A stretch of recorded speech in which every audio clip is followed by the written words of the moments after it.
right, so I'm going to try making some pumpkin goodies. This is UniqueGal13. So this is how it ends up here. I'm using a pumpkin.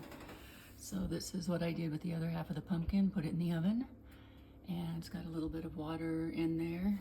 Put it in at 350, and then I forgot to set the timer.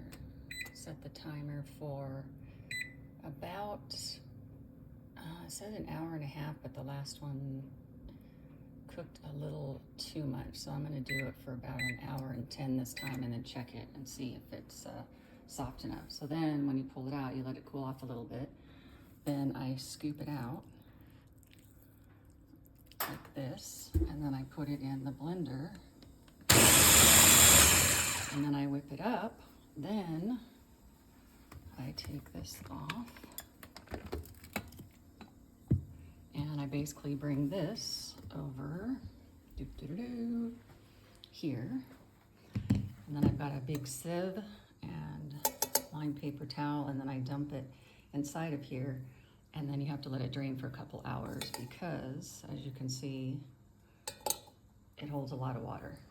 And then you'll have your leftover pumpkin to be able to use for some yummy recipes, which I will be showing you.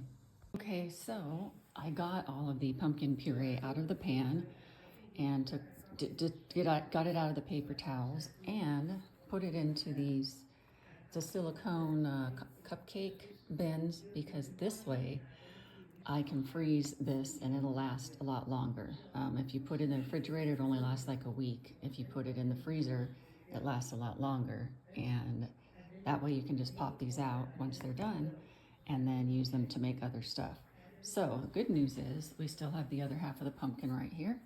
So once again, I am just going to take my handy little scoop here and scoop out, and then put into my little blender thing here, or if you have a food, like a puree thing, that's what we need to do with it, is puree it. So I am just going to continue scooping out, and then we're gonna get the rest of this half in here and pureed, and then this is what we're gonna use to make some pumpkin cake. I will see you shortly.